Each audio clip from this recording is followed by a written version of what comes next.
الله الرحمن الرحيم.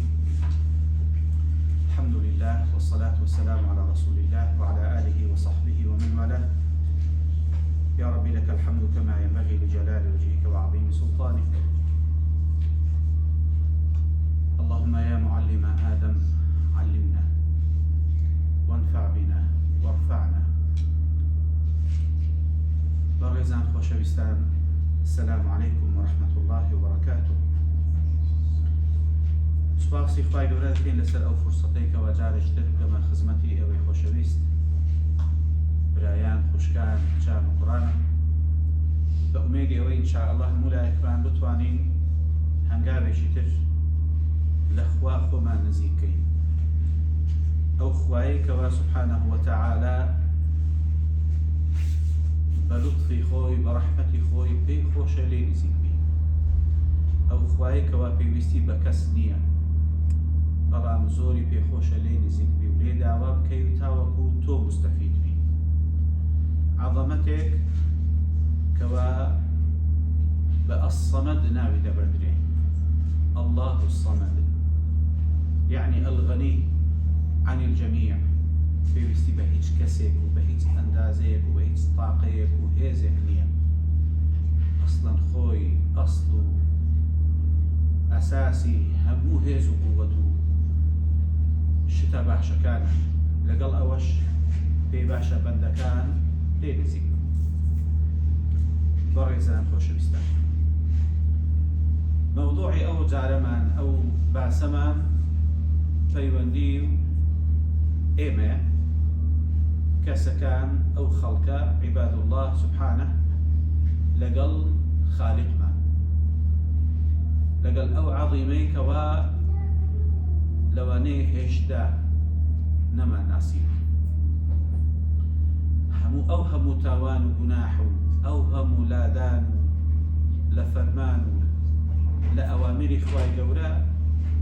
تەنها و تەنها یەک سەبەبی هەیە، ئەو سەبەبەش ئەوەیە ئێمە خوا ناناسی. قورئانە فەرمێ ما قەدەر الله حەق قەدری، مەگەرنا ئەو عەظەمەتە ئێوەی نییە کەوا ئینسان ئەوەندە بە سادەی تەعاملی لەگەڵ بکە، ئەبایە زۆر لەوە باشتر و چاکتر بین. ئەوە ئێمەین کەوا بە حسابی خۆمان لەسەر سیڕاتە مستەقیم و ڕێگا و جادە و شەقامە ڕاستەکەین،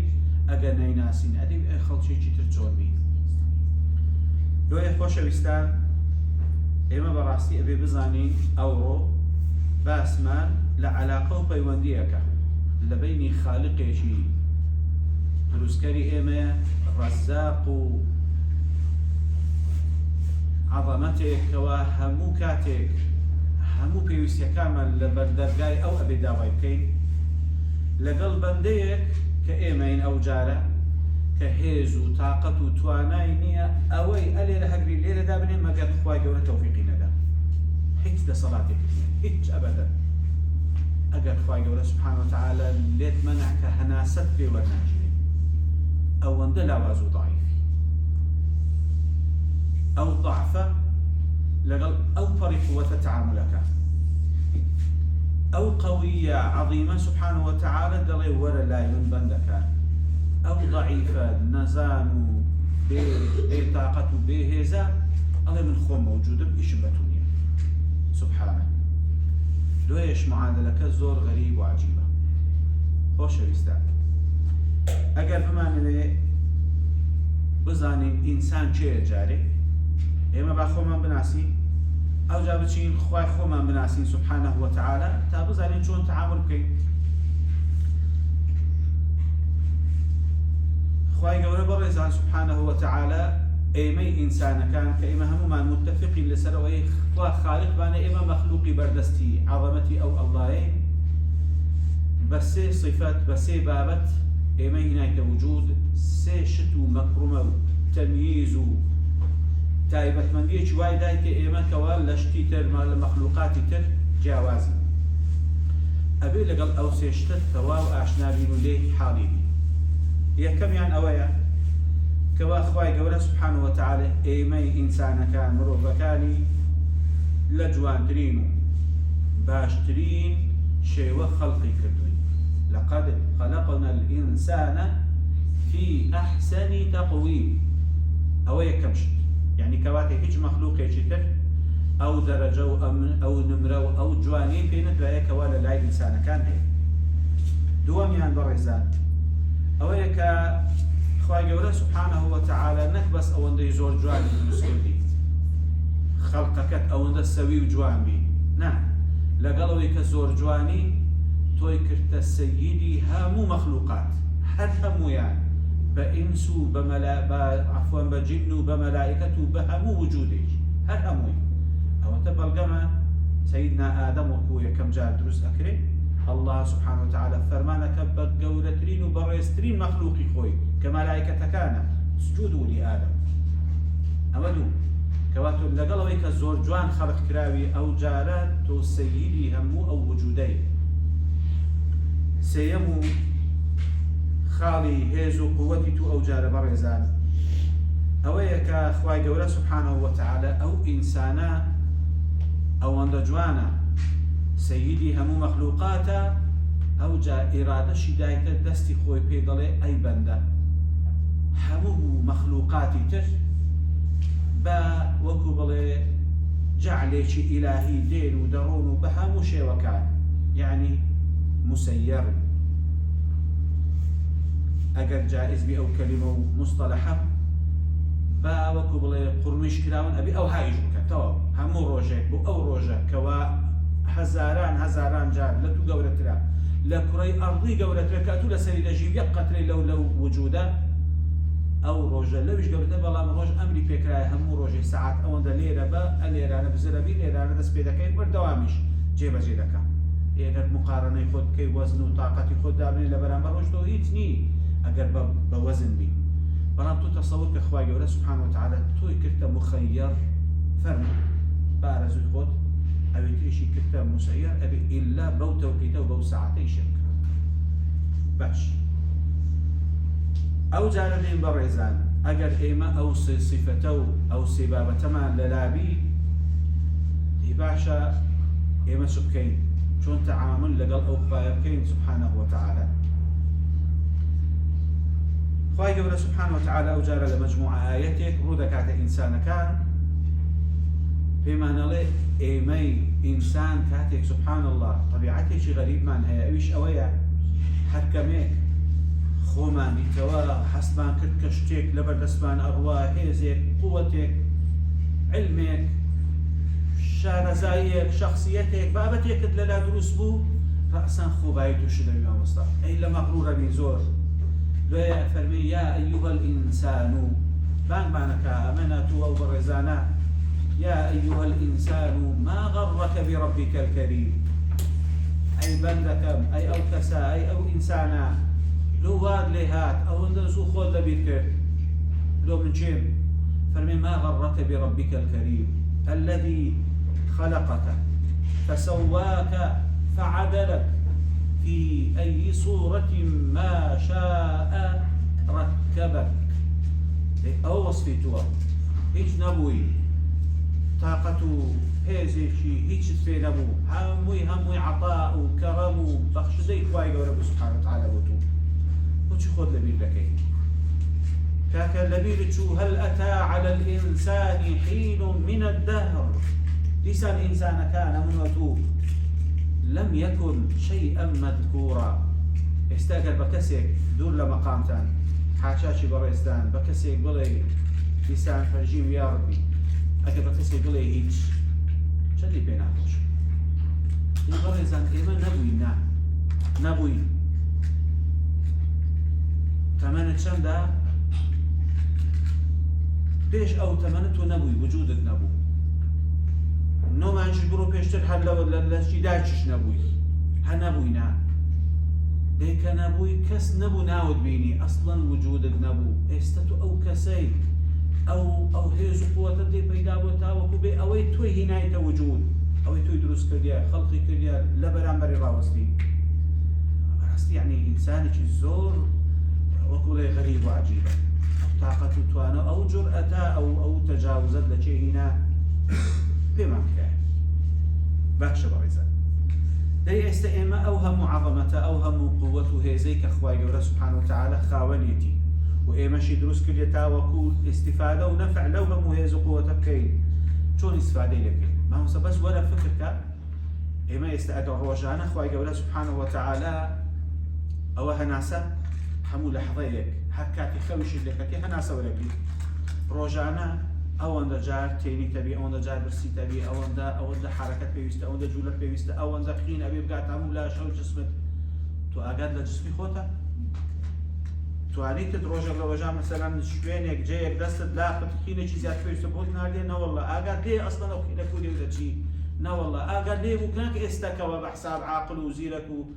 بریمەندی نانە کاکە جا هەزوز و کاکە جا ناوچی داکردوی کاکە چێ دروستی کردی چێ فێری کردی چێ گەورەی کردی چی ئەوەندە جوانی کردی ئەو هەموو شتانت لە بیرە ناوەڵڵا دەی کاکە جان ئەو خوایە ئەو خالقە سوبحانه وتعالى کە بەردەوام لەژێر عنایەت و ڕیعایەی ئەو دابووی ئێستا پێویستی بەوە نییە کەوا پێ بڵێ خوایە ئەو یەک جار چاکەت لەگەڵەکە تۆ بیت مەمنونی خۆت نیشان دەی من لم يشكر الناس لم يشكر الله باش ئەوە حدیثی خۆشەویستە صلی الله عليه وسلم بەندەیەک کەسێک چاکەیەک و پیاوەتیەکرد لەگەڵەکە ئەبێ سوپاسی بکەیت لەبەرێکە سوپاسی ئەو کەسەت نەکرد کە چاکەی لەگەڵ کردی سوپاسی خوای گەورەت نەکردیە دەی باش ئەوە ضمنەن پێمان دەڵێ کاکە جاری چەند جار خوای گەورە چاکەی لەگەڵ کردی ئەخە هەر ناژمێردرێ وئین تعودوا نعمة الله لا تحصوها دەی ئەو نیعمەتانە کاکە جا من چۆن وەکو بڵێ فکری لێ بکەم چۆن سوپاسی بکەم ئێستا دێنەوە کاکە گیان کەواتە ئێمە بەردەوام شوکرانەی خوای گەورەمان پێویستە ئێ باش ئەمن بە قورئان بەس لەمار دابنیشم بەڕێزان ڕوکسی باشە ئەگەر لەمارێ دابنیشم بەس نیعمەتەکان بیرمە بیر خۆ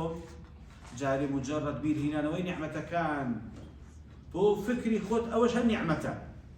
ئێدەی ئەوەش دەبی سوپاسی بکەیت ئەوی تێش دەبی سوپاسی ئەویش یعنی ئەتو دەبی هیچ ئیش و کارت نەبی بەس دابنیشی کاکە بەس دەبی الحەمدولله الحەمدولله بکەی هەتا عمرت مایە هێشتاش حەقی خوای گەورە ناکەی دێ ئەدی کەینێ من بژیم کەینێ هەستم دانیشم بڕۆم بێ بخوێنم ژیان دروستکەم کەینێ شتانە بکەم الله سبحانه وتعالى لەوە ڕەحیمترە لەوە گەورەترە لەوە عەظیمترە کەوا تۆ قەفیس کا داد بڵێ لەسەر دوو گوت لێدامەشە بەس بڵێ الحەمدولله هیچ تر مەکە ئەمما مۆستا پرسیارێکە دەما عیبادەتی چۆن بکەین لە چێ بکەین چ بکەین ئەوانە ئینشاءڵڵا دێنەوە خزمەتتان و ئەمانە باسکەین باشە بەڕێزان ئەدی ئەوەی تر ئەو جارە ئەوە ئەگەر نان و خواردن و هەناسە و ئەو بالەت ئەدی مەثڵەن ئەو جەسەدە جوان و ڕێکپێکەت ساغ و سەلامەتیەکەت دوێنێ خوای گەورە تعویزی ئەو هەموو خەڵکەی بکەکەوە ئاگرێک کەتە ناو دوکان و بازار و حاڵیان دەی مامۆستا ئەو ئاگر و دووکەڵە مامۆستا بەدەیان کەس کەتنە قەستەخانەی لەبەرەی هەناسەیان تەنگ بوو ئەو هەناسە خۆشی کەواتو الحەمدولله ساغ و سەلامەتی هەموو دەمێک هەموو لەحزەیەک وەری دەگرێت شکرانەی ناوێت صحەت خۆشیەکەت شکرانەی ناوێت سەلامەتیت مامۆستا وەکڵێ شکرانەی ناوێت چوونە ماڵت ئێستا ئەمین کەس لە دەرگات ڕانەوەستایە دوژمندارنی ئەوەنی ئەوەنە نیعمەتن سوبحان الله شکرانەی ناوێت باس ناکرێ مامۆستا کامیان باسکەین کامیان سوپاسکەین نازانی ئەوەندە زۆرن دەی کاکە گیان بە ئازایەتی خۆت نی ئێستا تو لێرەی بە ئازایەتی خۆت نی تۆ موسڵمانی بە ئازایەتی خۆت نی تۆ ئێستا داک و بابی خۆت دەناسی بە ئازایەتی خۆت نییە تۆ الحەمدولله متعلم و مثقف و تێگەیشتی ئێستا لێرە لەوێ جوان ڕێک و پێک مؤدەب خەڵک ناوت ناینی ئەوە هەمووی نیعمەتن سوپاسی ئەو نیعمەتانە چۆن بکەین دەبێ بزانی ئەوانە هەر هەمووی نیعمەتی خالقی تۆ سبحانه وتعالى ئێمە دەمانەوێ هەنگاو بنێن و بڕۆین بەرەو ناسینی خوا پاش ئەوەی خۆمان بناسین جا بەڕێزان ئەو هەموو تەفکیر و تاقە و دڵ و خۆشویستن و ڕق لێ نەبوون لە خەڵکا کە خەڵکێک هەیە خۆی کوشتیە لە چ لەوەی ئەوەی ڕقی لە خەڵکە تۆ چەند خۆشە مامۆستا ئەو خەڵکەت خۆشەوێت حەزت لێ هەموو وەختە خزمەتی ئەو خەڵکە بکەیت پێت خۆشە هەموو خەڵکێک ڕێک و پێک و جوان و عاقل و مؤدب و مڕتب بی ضرری کەست ناوێ مامۆستا ئەوە نیشانەی ئیمانە المسلم من سلم المسلمون من لسانه ويده أو كما قال الرسول الأكرم صلى الله عليه وسلم هيكاك أو هم خلق جوانا أو هم سلوك ريكو بيكا أو هم جواني كواتيب دايا أزايتي خوتنا والله أوجه نعمته دي شكراني ونعمته كبريز أوانا كبر دوامي لسري أوانا كوائستا أبي أو خلق كل لدوي بقري شون خوي تكملك شون خوي جوان وريكو بيكا وانا إيشن كارن في وستينا إما شون أوانا ترتيب كلمة مثلا همو أوانا دين خري لكينا ولا دو مصطلح دو كلمة ئەو دوو کەلیمەیە من چۆن ئەوانە خڕیکەمەوە چۆن ئیشی لەسەر بکەم لە دوو کەلیمەیە خڕی دەکەینەوە بە ڕێزان لەبەر دەمانێت تەعامل لەگەڵ پەروەردیگار بکەین ئەو دوو کەلیمەیە بریتین لا یەکەمیان لە العەقیدە دووەمیان لە العیبادە عەقیدەی تو لەگەڵ عیبادەتی تو لەو دووە خوای گەورە ثابتمان کە جێگیرمان کە ڕێک و پێکمان کە و تێبگەین و بزانین چۆن وەری دەگرین و چۆن ئەدایی دەکەین تۆ الحەمدولله خوای گەورە سوبحانه وتعالى دەڵێ بەندەکەم تۆ بەڕاستی توانیتت شکرانەی هەموو نیعمەتەکانی من بکەیت کە ئەوە بەڕاستی ڕقەمێکی زۆر گەورەیە بە هەموو کەسێک بەدەست نایێت دەی بەڕێزان ئەو عەقیدەیە کامیانەکە یەکەم جار عەقیدەمان ئەوەیە ئێمە خوای خۆمان بەخوا بزانین خوای خۆمان بە خالق بزانین وا هەست نەکەین کەوا کەسێکی تر ئێمەی دروست کردیان یان کەسێکی تر ئێمەی دەژێنی یان کەسێکی تر ئێمە دەمرێنی یان کەسێکی تر نامامۆستا ألم تر إلى الذي حاج إبراهيم في ربه أن آتاه الله الملك إذ قال له إبراهيم ربي الذي يحيي ويميت قال أنا أحيي وأميت فقال إبراهيم إن الله فإن الله يأتي بالشمس من المشرق فأت بها من المغرب فبهت الذي كفر ما وسط قوته ده صلاتك ويا كامل وازاني كوايستا خلشك وادا زاني جيان ومراندني أو خلقي لدستي خويكي أو هناك أو إلى نخير ما مستحد أمري الله يا خوتا لو أنا لنا وكسكار وأطراف وبرادري واتانا إيواها ما مستحد بالصالة خلق كسكار نزيك كي تمنادك بمري أو عند نخوش أو عند نساغة أو عند بي وضعها بس أنا سيئة نعمري إيواش هاد دارين ساغ وسلامة وجوان ولهيتي نقصتانية لحظة نحادث سياري نخوشي هيتيج والله كانت هاب ما بيهيتش أولادك ما مست أو إحياء إماتة عيني خويتي هو الحي المحيي المميت أو صفات جوانانا أو ناو بيروز عظيمانا تنهى لخوي أو إشيكوا أو يترهيتي درزنيا ما مستا يعني كابرا وابزاني أو رزق دا يعني أو رزق كي منعك أبدا ما مستا أو الله سبحانه وتعالى أو باراني لعسمان منعك أو الجرزوي دي منعك ما مستا قل أرأيتم إن أصبح ماؤكم غورا فمن يأتيكم بماء معين شيء أويتو أوانا دو جمجك هيج تصلاة تنهاي كويتي سبحانه وتعالى أقر عسماني اللي منعك اللي ما مستا أفرأيتم الماء الذي تشربون أأنتم أنزلتموه من المزن أم نحن المنزلون لو نشاء جعلناه أجاجا فلولا تشكرون أوانا هم إخوائي قوله سبحانه وتعالى دي يكيك نعمتك ما بيديني عظمته دا صلاة خوي بإيما نشان دا توي زعيف دا صلاة ستهيا لغير أوي دوشت يا كميان بزاني أو تنها دا صلاة الرها يكي خواي قوليا غير إخوا هيج كسك أواني بيناكري باران اصطناعي دروز دكي تنها مدايكي شن متريك دون ما يكتلو زراعتي أو أكل هكا جاتو أو كراي أرضي أزاني مساحي شن دا أهلي جغرافيا قال يرمي لواني رقمة شيابيبي خو ما نازاني شن دا تشوف لوانيك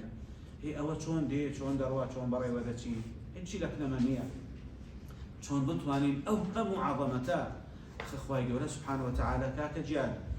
إداريكي حاشاكي مقامي پروردگار من إداريكي سقطنيا من دو سيشتان دروز بكم دعاء آقام لإيسيان نمينه كاك جان قرآن فرمي وما تسقط من ورقة فالتدارك قلايك ما مستاهل لدارك ناكا وتعاردي إلا بأمر إخوائي قول النبي سبحانه وتعالى تيك آقاي لو همو دار ودرختبي لو همو قلا بل كان بك ولا ندارانا أو بس أبي أدي أو همو ميلستانا أو همو جيكا أو همو فاكولايا أو همو شتا أو همو حيوانات ومخلوقاتا ميرويك للشوشي تاريك لسد بردك بي لنا وراستي بحريك بي أبي رزقك مسو قلب بي أبو الرزاق إن الله هو الرزاق ذو القوة المتين هو بشي إدارة ذكري شون براي ودتي دكاتو أو عظمتت أبي لبيش تشاوي بويا قال أو خوات ناسي أو وقتي الدس فناكي بو غير إخوة ناشي بو باراي ولا غير إخوة ناشي لدرقاي غير إخوة بدأي لبري الأزاني إخوة الرزاقة أو يترهيج نيا شون لاي أفرتك بيا وكي أمري إخوة كردبو لزمني خير وبركات لو صحابة وتابعيانا خبريان لو هنا قلت يعني كاك جانا خو بيا وكان أمري خواك إلى ليش لغزا أو شهيد هو خطو لما باش تدكي أو خلشي خراب حاشاكم هي هم وقتك أو كل مشكلة بو خلق درستك أفرتك أو عند عاقل بو أو عند الزندي بو أو عند دين دار بو خوا ناس بو فرميتش أو بياوي أنجو شي باسي ده كان وفاتي كردي ومن لا شي تازه نانا خو من دار بشون بخير وكم فرمي عرفته أكالا وليس رزاقا من أو بياوي خوم وناسي بكاك جانوا هدا تجوري دباي خواردين لفيش دابني مبخوا الرزاق نبو فإن مات الأكال بقي الرزاق أجر أكالك مردبي ورويشت بخو رزاق كما سبحانه وتعالى حي لا يموت أو عظمته أو تيجيشنا يسمى اشتكمالي بالوضع وتب كينما كو بيجين كو نازل أو نقص كمان أو خللو تي نجيشنا كمان لا الله ولا صلاة إخوة سبحانه وتعالى ويا بريزان إما يستفيد يسمى بوي لو دو مصطلح لا عقيدة ولا عبادة تبغي عقيدة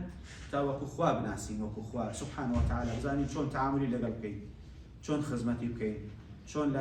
لا وكو بالي خومان وكو بالي توشي مصيبته وشيشة مشكلة إيه لو أبينا كين دين الدنيا من ندو بين النفوتيني لبرا برشا شلون خومان بكين بأهلي بهشتي نبراوا خير وبركتي زور لبريكاك جان أويل لسري خواي قورا بي وبتشي أو زرلناك ففروا إلى الله ممن نفر إلى الله من عذاب الله وسخطه فروا إلى رحمته سبحانه وتعالى خوش بيستامي إما قد ما نريديسان دليم لا عقيدة لا عبادة تبقين بويستمان بويك ومراجعيش خو ممكن بو هندي بابت أو جارة دين كاكجان أبي بزانين لنا مخلوقات أو جارة إما شون فكر كين شون لشتكان ترتيب وتدبيرك وكين لو إيشو كارا كان من أخ أوي بريزم برنامج هي لوسبيني زور باشتر لوي كوا أوروه مو دنيا لبردستي بس نزاني سبيني شدكا هيك لبردست نبي بس برنامج هبي لوسبيني زور باشتر لهيك تركوا هيك دنيا أورو لبردستي بس لوسبيني نزاني شدكا أو تبى برنامج ولا جدول هيك ريكو بيك براي ودشي وخواي جورج سبحانه وتعالى أو وقبل ترتيب جدول وبرنامج لإنسان كان دعوة كرديا بزاني ما مصطفى وقصيدة في مشيك بزاني ما مصطفى لها مشتك بزاني تشدكي شونكي ريكوبيك بقياس باندازة بزاني شون تعاملك اللي قالها مو فيش هاتكاني وأواني دين آمنا بالله غيب لا إخوة سبحانه وتعالى برمتو ببرنامج مبا أو جاري مقدرات هرشبي أو يجديسان بوبري حرص وتعاملي لقلكين إما بيسمان بوي بريزان إما لقل معطيات جيان ولقل دور برمان شون هستين ودانشي خويش بابتك ببيرم ليها مجاري بريزان ما مستعاني بريز بان خواي قورا أو ما عاقبتي كيكا أو رويشتي خواي قورا ليه خوشكو بدرجة عاليك إن شاء الله أو هافير يعني كليان بو كاكجيان بتوي بقريتي نقطيتي ناجح بي لجيان آقات لدو خطبي دو خطيتي عمودي كاتصالة آقا لقل خواي قوله سبحانه وتعالى خطيتي أفقيش كواتو لناو مخلوقاتو بندكاني خواي قوله مخلوقاتي خواي قوله ديو داتي لقل أودو إحداثية لقل سين وصاد لبيركاري آقا داربا همو وقتك حقي خواي قوله لبيش تشاود بي بزاني شون تعاملي لقلكي لبرامبريش همو وقتك آقاد لو بي تجاوز نكي لسر حقوق ما في أو خلقاني كواهن وآقاشد لما في حقوقي خوشد بي أو إشيان لسان لدس ندي خوش لسان بريزان إما قال مماني خواي قوله سبحانه وتعالى لخوما رازي كينو لو وسطا فرمع معونا خوشاني كوائستا موجودا بالسلامة بين وبتشين همو وقتك معادلة كمان أو بي حقت ناخم أو التعزل لاي من كوتاي بهاتيا أمن ظلمت ليناكم أو تو سلامتي لا صدى بنجاي مشاكل لبلوي زور بي جار ما مصطفى إيمن تعدى ما كرديا شئت أم أبيت أو لو من دانرابو أوش لو برادركم أقدار ظالمێک هات کەسێک هات بە شەکەی منی هەرگرت و ڕۆیشت ئەمە دەڵێم چێ دەڵێم کاکەم چی ئیشمەیە ئەوە ڕۆیشتی کەوتەوەی بنەیستە ئەگەدار بەوەی تو نییە ئەوە هی کەسی دووەم بوو ئەوە ئیتوو بوو محافەزەت لەسەر کردبایە ڕۆیشتیە سەبری لەسەر بگرە کە ڕۆیشتیە هەوڵ بدە ئیعادەیکەیەوە ئەوە بەڵام ئەبەدەن ڕێگە بە خۆت نەدەی کە تەجاوزکەی لەسەر حەق و مافی خەڵک ئەوە یەکەم شەطر بە هیچ نەوعێک حەقی بەرامبەرەکە لە تو ئاسان لوقمەیەکی ئاسان نەبی بڵێ پارووەکە دەی خۆم و تەواو زۆر مصیبەتە خدای گەورە سبحانه وتعالى لە ڕۆژی قیامەتە بەرامبەر بە حەقی ناس ڕاددەگری مامۆستا مثقالە ذەرڕەیەک لەسەر بی لێت خۆش نابی ئەوە حەقی خەڵکە ئێمە ئەبێ یەکەم جار مامۆستا خۆمان یەکەم جار ئینجا هەموو خەڵک لەو دەموچاوە باش و ڕێک و پێکانە ئەبی ئەمین بن لە ئێمە کە ئێمە حەقیان ناخۆی ئەگەر بمانەوێت ئێمە فعلا بەڕاستی بەیانی خەلیفەیەکی ڕاستەقینەی خوای گەورە بین لەسەر ئەو زەویە بۆ ئیعمارکردن و بۆ ڕێکخستنی ئەو سەر زەویە ئەبێ فعلا خەڵک لە ئێمە ئەمین بی رسول الله جارێ نەبوو بە رسول الله صلى الله عليه وسلم جارێ بەس محەممەد بوو بەڵام ناوەکەی محەممەدی صادقی ئەمین بوو صلى الله عليه وسلم لۆ لەبەرێ ئەو ئەمانەتە ئینسانی زۆر گەورە دەکات ئەو ئەمانەتە وا لێ دەکات کەوا بەڕاستی زۆر عەظیمی لە پێشچاوی خەڵک هەموو ئەو خەڵکەی کەوا دژایەتیشیانە کرد پاشتر کە ریسالەی هەبوو بەڵام وەکو متمانە و ثقە و ئەمانەت هەر دەبایە بێتە پەنای پێغەمبەری خوا صلی الله عليه وسلم لەبەرێ لای کەسێکە خیانەتی لێ نەبینرایە لۆیە بەڕێزە ئەویش هەر بەشێکە لە ظڵم ئەو خیانەتە قەطعیەن ڕێ بە خۆت نەدەیکەوە مافی خەڵک بخۆی ئەوە یەکەم خەتووە تۆ لەوە ئەمین بە ئیشەشی زۆر گەورەت کردیان ئەو جارە هەوڵ دەدەین بۆ خەتوەی دووەم خەتوەی دووەم چییە؟ بێ مووقف مەبە لەسەر حەقی خۆت ئەو جارە خدینە ئەوە مەڵێ مامەسە چڵ وەکو بڵێ حەواڵەی خوابی حەواڵەی خوا بووە کاکە جان خۆ خوای گەورە ئەو زڵمەی دەبینی بەڵام خوای گەورە لە تووشی دەبێ حەرەکەی بکەی ئەگەر خەلەلەکە لە منەکەوە لە ڕێک و پێچی ئەوە احتیفاس پێ نەکردبوو لۆ ئێستا کەسێک هات بردی ئەوە من گونەحبارە باش نەمتوانی بوو مافەکەی خۆم حەقەکەی خۆم بینمە ژۆرێ ئاخر مەسەلەن شتێک ئێستا کاکە بیضاعەیەکت هەیە شتێک هەیە دەبی لە ژۆری هەڵبژیرێ کاکە جان تۆ ئێستا ئەو جیازە ئەو سویجە ئەو بابەتە ئەو مایکرۆفۆنە بچی لەسەر جادەی دابنێ کاکە گیان لە ژۆرێ دانە نابی دەرگەر لە سەقەفات نەکردبی دوی کەسێک لەوێ وا دەزانی فڕێدرایە وا دەزانێت چیە هەری دەربی دەڕۆ باش خەلەل لەکن چییە؟ چەند لەکنەویە زیاتر لەک نەخۆتە لەبەر تۆ نەتزانی چۆن احتیفازی پێ دەکەی ئەبێ یەکەم جار من لەسەر ئەو هەموو نیعمەتانەی کە خوای گەورە پێی داوم ئەبێ یەکەم جار لەسەریان زۆر حەریص بم نێڵم بە ئاسانی بڕوا لەگەڵ ئەوەی کەوا پاراستومە و نەمهێشتێک کەس دەستکاری بکە ئەو جا یەک بێ بە زوڵم لێم وەربگری ئەوە ئەو وەختی حتا تاقەتم هەبی دەبی دیفاع لەو حەقی خۆم کەم ئەو جارە نێڵم بە ئاسانی بێ ببە و بڕوا نه ئێبا مەستا پێت ناڵێ مامۆستا حەدیثە یان ئەثەرێکە ومن قوتل دون أرضه فهو شهيد دون أرضه أرض أو خاک و خۆ مامۆستا هەر هەمووی دێکاکە گیان ئەرضەکەت ئەو جارە خانەکەی خۆشت هەر ئەرضی خۆتە حەق و جیرفانەکەشت هەر ئەرضی خۆتە ڕاتب و بابەتەکەشت هەر ئەرضی خۆتە هەموو ئەوانە مافون کرد حەقێکن کاکە لۆ بێدەنجی نەقسە خەلەلە ڕاستیەکان بڵێ أضعف الإيمان كأويا كاكا جان ناراضيك نشان بدا أجد صلاتي زيادة ريشتنيا بلام توا دانشي ولا تبكين ولا تبكين ظلمك إيش زيادة ربي واتقوا فتنة لا تصيبن الذين ظلموا منكم خاصة أو ظالم بو بلام توش بيدن بوي لو أو بيدن جواي كب ظلمك شيب كاتا دو كاتا داب كاتا الصدان جاري دوباره بكاتا ولو لبري من دن قبل واسطة قسم نكرت یان تەنها لەسەری خۆم بە جواب هاتم لەسەر ئەوانترنا ئەگەر من مەسئولی ئەو بەڕێزە بم مەسئولی ئەو کچە بم ئەو کوڕەی خۆم بم ئەبێ لە سەروانیش بە جواب بێم ئەی چۆن مادەم مەسئولیەتی لۆ هەردەگری مادەم ئەمانەتی منە ئاگاد لە هەمومان بی وهكذا قس على ذلك لۆیە بەڕێزان ئەمە کەواتە یەکەم جار زوڵممان نەکرد دووەمیان زوڵممان قبول نەکرد ئەو وەختی تۆ زۆر لە سەلام و لە هودوو با ئەزیەت شت پێ بکە جار بەجار زۆر ئاساییە. خۆ لە بەهەشتی کاتە جارێت و لە دنیای لە بەهەشتە ناخۆشی نیە لا نەسەب ولا وەسەب لا هیچ ئەبەدە تەواو. بەڵام لە دنیا وەڵا ناخۆشی هەیە، ناخۆشیەکانیش ئەبێت تەحەموڵکەی لۆ لەبەرێ هەتا ئیحقاقی حەق بکەیت، ڕاستیەکان شوێنی خۆیان بگرن. ئەوانە گشتیان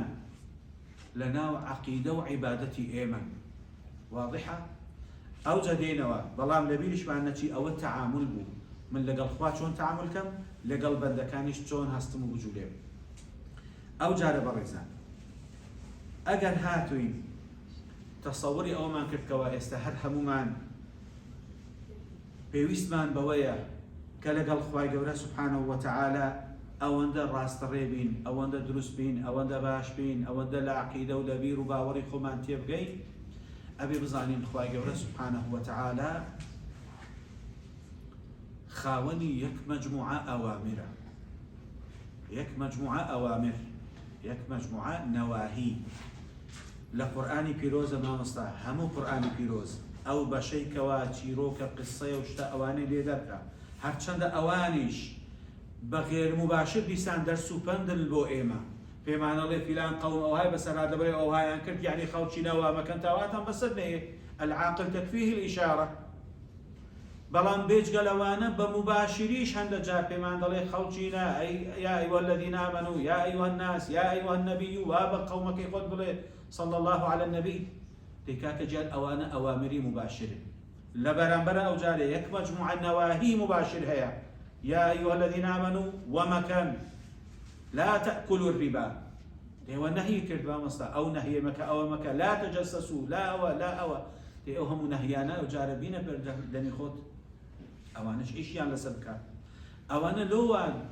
لەبەرەیە کاکە گیان فەرمانێک لە خوای گەورە سوبحانەهو وتەعالە کە من و توی دروست کردیە، ئەو خوایە کە هەموومان دەناسی، ئەو خوایە کەوا ئەلا یعلم من خەلق وهو اللطیف الخەبیر دروستی کردی، هینایە وجود ئەزانی خەریتەی چۆنە، چۆن ڕێکوپێکە بی، چۆن باش بەڕێوە دەچی، چۆنیش تووشی شکست و سەقەت و ناخۆشی دەی. دەی هەموو ئەوانە ئەبێ بە نوقتە لەکنە خۆمان بین. خوای گەورە سوبحانەهو وتەعالە ئەوەش یەکێکە لە مەرحەمەتەکانی ئەڵڵا سوبحانەهو وتەعالە، هیچ وەختێک تەکلیفێک ضەغتێکت لێ ناکە لە تاقا و توانای خۆت زیاتر. لا يكلف الله نفسا إلا وسعها إلا ما آتاها. باش چی پێداوی؟ ئەی ئەو دەت لێ داوا دەکات، تاقەتەکەت چەندە؟ ئەوەندە. بەڵکو ئەهلی تەفسیر دەڵێ إلا وسعها یعنی لەوانەیە من ئێستا زۆر زەخت لە خۆ بکەم زۆر بتوانم ئەو مێزە شار بگرم، بەڵام خوای گەورە قەت نەیگوتی بە ئەو مێزەی هەدرا، لەوە کەمترم لێ داوا دەکات. باشە وسعەکە کەواتە بەبێ ئەوەی ماندیش بی، بەبێ ئەوەی بێتاقەت بی، تووشی فەقەرات و پشتێژا بی، هیچ ئیشێکی زۆر کەم، ئیدارەیەکی زۆر بەسیط لۆ ژیانی خۆت لەو کەس و کار لۆ ئەترافی خۆت بکە و کۆتایی پێ. ئەوە ئەوامرەکانی خوای گەورە. ماوە ئێستا بچینەوە سەر نقطە هەرە ئەساسەکانی ئەو بابەتە. ماوین ئێستا بەڕێزان قسان بکەین بزانین ئەو عیبادەتەی کەوە ئەوانە گەشتیان لە ناسینی خوا بوو، لە چۆنێکی تەعامولکردن. ئەو جاربێنەوە سەر خاڵە دۆمەکە کەوە زۆر جار کەلیمەیەکمان هەیە هەر لە لای خۆمان جارێ لەوانەی کەوا بە خۆمان ئەوڵێن موسڵمان و مولتەزیم و نازانم چی و چی، هەر بە خۆمان بەڕێزان زوڵمێکی زۆر گەورەمان لە وشەیەک کردی، ئەویش وشەی العیبادەیە. العیبادە مصطلح مهضوم حقه أو حقه لدينا. باشا لو لبري براسي إيمان ظلم لو كلمة لكين لشي العبادة هناك ما مستقفيس ما كرديا لجورك ما داناي توا ركني شي نويجا ركني شي روجي قرتنا ركني شي حجة ركني شي زكاة دانو شهادة كش اللي تكليفي نيا قلت ما قيديناك تو عبادة لك نما أو تسابيد شتيا أو هابينا شو خلاص كنت عبيات راست الله الجواب نخير. أوانا ركني أساسي عبادة وكو شعائر آمنا بالله زور جوانا هذه والله نويجنكي زور وضعت خرابة نويجنكي زور خطر وضعي يوشك أن يقال فيه أنه غير مسلم. هل مسلمان أو كذا باشا. العهد الذي بيننا وبينهم يعني غير مسلمان الصلاة. نجي تركت كافري بخوا نعوذ بالله. أو القصة زورك لأئمة هندش دلين أجر باوري في أولاد تنبلين عظمتر آسان يبتلي ذكر. في كل الأحوال كبيرة زور قوري أنجام ده. چار روجي تر رمضان ما وشت رمضان مبارك ديكا كجان بروجي بون فرزة. كتب عليكم الصيام كما كتب على الذين من قبلكم لعلكم تتقون. دو مانجي ترسي مانجي تركا كجان فريضي حج هي من استطاع إليه سبيلا. هل لنا رمضان من التي إيما من التي شي مسلماني ريكو بيك لنا رمضان عادة صالكي لوي باستي توا ما قرنا الزكاة إلا لرمضان نيا تيكا كجان صالي بس السرابي تو تاريخوي أول دي إيقا جيش في تحدي نصابي زكاتكي باشكي ليدر ديني حقي خدايا ببي من نتكردن لسر خلقي خوا زكاتكش بيش كشكا تواو براي بريزم خشكي قولم تو جي مسلماني خلاص مبالي حال والله نويجم كرد روجيم كردو حاجة زكاة شو كردو زكاة شو بيش كرد شهادة شو كو قلت معنا مرجع الحمد لله ساعة زارة شهادة ديني مسلماني حف رقم أويا نولا كاك نقصتاني زورة لو العبادة لا تنحصر فقط في هذه الأركان الخمسة أبدا. أوانا أساسا دينغان عمودا بو راوستاني خيمي دين وإيمانك زور راستا بلام كتير زور ما يجيب كين ما مستعاني خوش بيست بري زالم كروكسي باشا إما كمسلمانين أبي براستي مسلمان بين لهمو سكتات حركات ما لهموش تيك مسلمان بك. قل إن صلاتي ونسكي ومحياي ومماتي هم أوانا لله رب العالمين وبذلك أمرت وأنا أول المسلمين. أو قرآن كمان ديكا كجاك واتهمو هالسكوت همو دانشتن وهستانت همو تعاملك كرين فروشتنت خوين دنت زواج عائلة بيك هنانت من ضالت برودة كردني خيندنت شهادة بدس هنانت عيادة وهندسة ومكتبة وقانون وما مستعيتي هرشي تخصص بواري جيانت هيا أو دانشتنات هستانت تعامل لقل جيرانت دست بعدك وبابت ماش كردنت من ضالت بخير كرد أحمو هرشي ما مساعتي هيا والله أو باروي دخوي ما مساعد عايز 2 ساعات تركاك جاد خواهي قولا أوكو بالله لوتان آسان كلقمة حلالة مسيبي لسس فردا دنشينانك أخوي ما مصطفى أوش عبادته أجر نيتت أوبي صحتم خوش بي تاوك وطاقتم هبي خزمتي خواي قولا بكر آقام لخينك خوم بي آقام لدوام ناجح بوني خوم بي ضلي داكو بابم خوش بكم همو أوانا بنا خوارني كدرست بي أود بو عبادته أو نسنيك واشوي سعادة يازا لسر وكبر يجي خط رادك شيء ما مستبد تماي بنوي هندك تكفو ولد كان خويني وما مستبنيازي أوي بإسراحة بنوي أمري شخواي جورجي بجدكي شو بونستنا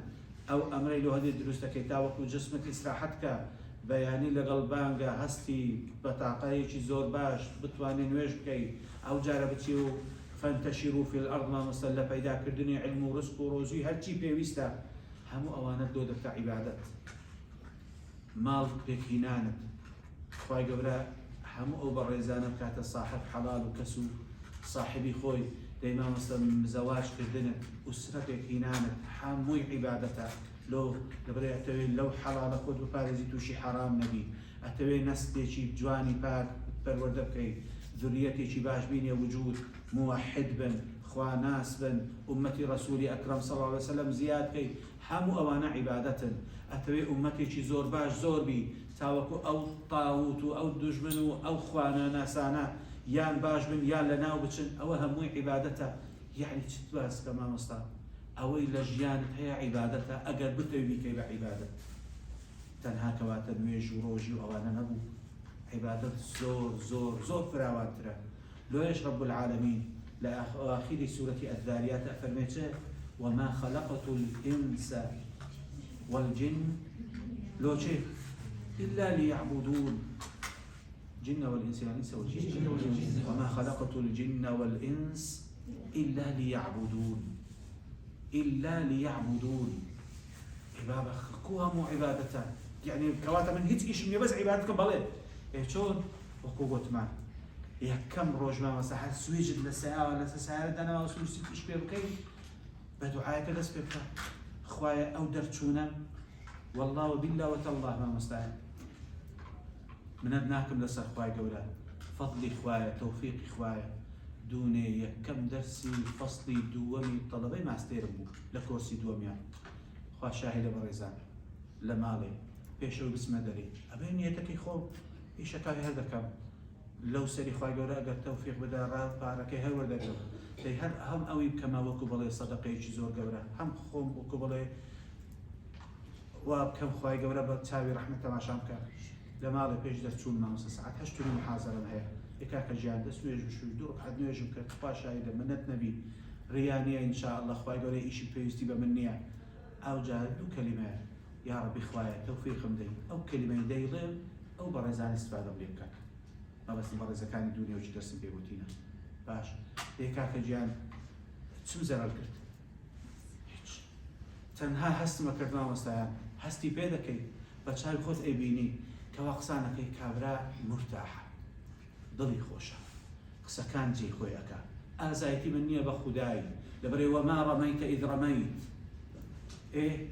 ولكن الله رمى أو أخوايا سبحانه وتعالى لزاري تدري ديني ما وصل لنا ضلي مقابلة مركز زيجي لك آزايتي تونيا بقرآن زيلة تونيا تشاشي تونيا أبد ما وصل توفيق إخوايا بلام أو توفيق أخوايا قوله سبحانه وتعالى داوي أودي لك الله بيس بيربا من تاوقت زايع نبي بخوش الدكي برو بزعم تكفي ذكري لا والله پروردگار أخيرا شد لدعاء كان يخوش ويستي أكرم صلى الله عليه وسلم أو أبو اللهم لا تكلني إلى نفسي طرفة عين ولا أقل من ذلك حيث تسليمي نفسي خوب مكان حيث أبدا نبري خوب إلا بزري لكم زايعي لكم أي أقل وشي بجيت هش لبردمي إخوائي قبل سبحانه وتعالى تسليمي خدات سبحانه وتعالى تو إخوائي قبل خود إداري بك دي والله ما مستعد لباشترين شيء لود دادني لجوانترين مقام لود دادني تاوكو فعلا شو كان زور بريتشي بريوتشي جا خوش الإسلام وميد بان وي إخوائي قبل سبحانه وتعالى أوي ديكي زوتر فيرمان ككوبيكي وإخوائي قبلش لهندش ديسان تجربة لو بزي هشتينا أو قرآن تيروز قورمان آدم على نبينا وعليه الصلاة والسلام غلطي كدونيا أمري إخوائي شكان دي استحزي لي توبك بس نازاني شبكة شون توبك الله سبحانه وتعالى أو هم عظمتا أو قد إخوانا بي شيء أو بي ذكري بريزان تبوني مع تعامل لقال الله بك أفرمي فتلقى آدم من ربه كلمات يعني كلمة كان يوها النهج بو آدم عليه الصلاة والسلام على نبينا بوينات كلمة كان آدم أو قصانا بريد أو بجمري دوسي أو قصانا بريد آدم اشتواه خواهي وافيري لك علم آدم ليكاك جان قلت هم قصة كان يقول كردت آدم فتاب عليه أو اللي تخوش ماذا مقصان تقول خواهي قصة كان يفكر ليش يخوشمو أو إن تشكروا إن تكفروا فإن الله لا يرضى لعباده الكفر أو كفر أدي وإن تشكروا يرضه لكم أو القرآن يخلي بي أو آياتي بزاني شون دخويني يرضه لكم أو التجويد بزاني ما مستعين أو آية أو كلمة هم شروطي صلي صغراي كده بلا بصيلة نخويني يرضه لكم حال زوزولو أي إخوائي قولوا زوليت قبولك ما زال يوينا ندري مسافة جزور راجيش دا مدست بخوي داتي بخوشي ليت قبول لك هناسك هي إخوائي سبحانه وتعالى داتي كبهناسك تشاكي أكيد ريو تشاكي كت ليه خوش بد بارك داتي كبارك الله خير سلف كت ريو تشاكي صدقي كت بيدني فبخوي قولوا بركتي خستنا البارك من ناوراك بي من ناويش من كارو كاسبي من نا تشاكي كت بيدني أو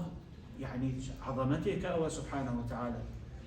دي ولا إيش قال لقال أخويا زرلنا كي بريز ولا تجارتك بكين ورم بابشين لقال أخويا تعامل كين كواد دوستايتي أو تعامل كردني أو يكبر بس قازانجا يا أيها الذين آمنوا هل أدلكم على تجارة تنجيكم من عذاب أليم؟ خەڵکینا ئیماندارینا ئاگادارتان بکەین خەبەردارتان بکەین لەوەی کەوا بچن تیجارەتێک بکەن خێر و قازانجێک لە خۆتان داوا بکەن لە ئێش و ئازار و زەحمەتەکانی هەموو شتەکان قورتارتان بکەن من عذاب ئەلیم. دەی فەرموو تیجارەتەکە چییە؟ تیجارەتەکە ئەوەیە کاکە گیان خوا بناسە باوەڕ بەخوا بینە ئەوەی فەرمانی کردێ جێبەجێ بکە تۆ لە هەموو خێر و بێر و قازانجێک وەڵڵاهی کاکە براوەی کەسی یەکەمی إلا بەڵام ئەبێ بەفی قەوە تەعامل لەگەڵ بکەین. أختم الكلام بهذه المقولة بەڕێزان لەگەڵ خوا سبحانه وتعالى بشك و گومان تعامل نەکەی بشك و گومان تعامل نەکەی يعني نەڵێ ئەوە لەگەڵ خوای گەورە ئیشی دەکەم زانم چم لەگەڵ دەکەم زۆر سەقەتە زۆر غەڵەتە یەکێک لەو شتانەی کەوا منهی عنه لە شەرعی ئێمە لە سنەتی خۆشەویستمان صلی الله عليه وسلم ئەوەیە کە دەڵێ نەدرم کردێ نەدر زان نەدر چێوە نییە ئەگەر خوای گەورە ئەویشی لەو کردەوە جەڵ خێرەشی دەکەم ئەگەر ناجح بووم حیوانێکی سەر دەبم ئەگەر ئەویشم لەو بۆ ئەویشی دەکەم ئەوە خوای گەورە ئەو ئیشەی تو پێخۆش نییە رسول الله صلی الله عليه وسلم قەدەغەی کردیە و نەهی لێ کردیە تی مەیکەنەوە جۆرە لۆ لەبەرکاکە جێ ناوی لەگەڵ خوای گەورە بەو شەک و گومانە هیچ بکەی ئەتەوێ ئەو ئیشە مبارەکە ئەو قازانجە ئەو نەجاحە ئەو زەواجە ئەو مەشروعە ئەو ئیشە هەموو کارەکانت ئەتەوێ خێرەکەت پێ بگا بەڵێ بڕۆ سەدەقەی خۆت بکە مامۆستا بڕۆ سەدەقەی خۆت بکە خێری خۆت بکە چاکەی خۆت بکە تەواو مامۆستا بەجێ بێڵە ئیتر یەقینت هەبی خوای گەورە سبحانه وتعالى ئەوەی لە ناو دڵ و هەزر و فکر و مێشتی تووە ئەوەی لە ناو دڵی داتووە هەرچی ئەوەی خێرە خوای گەورە ئاسانی دەکات دەیتە بەردەستت شەڕیشە لای دەبە بەو نەوعە خۆت تەسلیمی خوا بکە نەک لەگەڵ خوای گەورە سبحانه وتعالى بەشەک و گومان تعامل. أسأل الله لي ولكم الثبات على الإيمان خوای گەورە عاقبەتمان خێر بکە تەوفیقمان بدە بیستان هەیە وەرەزان وامان لێ بکەکەوە ڕاستیەکان تێبگەین لە چاکەکان زاناتر بین شارەزاتر بین لەگەڵ خوا ئەوەندە دۆست بین ڕاستیەکان تێبگەین حەقیقەتەکان وەکو خۆی ببینین بەسیرەتمان هەبی بۆ ئەوەی ئەوە بزانین جوانە و پاک و خێرە تا لێ نزیک بین ئەوەشیان پیس و پۆخڵە ئەجەلەکم وڵڵا ناڕێک و ناتەندروستە لێ دوورکەوین ئەگەر ئەو هەموو حەقیقەتەمان لە پێش چاو ڕوون بۆەوە بۆ تووشی هیچ ئیشکالێک نابین زەحمەتیەک نابین لە چۆنیەتی ئیدارەکردنی بابەتەکان جا لۆیە ئاخیری دوعامان ئەوەی بڵێن خوایە خۆت ئیدارەمان بکەیت نەمان دەیتەوە دەستی خۆمان و نەفسی خۆمان یا ڕەبی عاقبەتی هەموو لایەکمان خێر بی ئەوەل و ئاخیرمان بە خێر و سەلامەتی بین و بچین خوای گەورە دینمان سەلامەت کە ئەوەندەی دەیزانین خوای گەورە بە گەورەی خۆی لێمان قبول کە و زیاتریشمان فێر کە بە هەموو لایەک. أقول قولي هذا وأستغفر الله لي ولكم. السلام عليكم ورحمة الله وبركاته.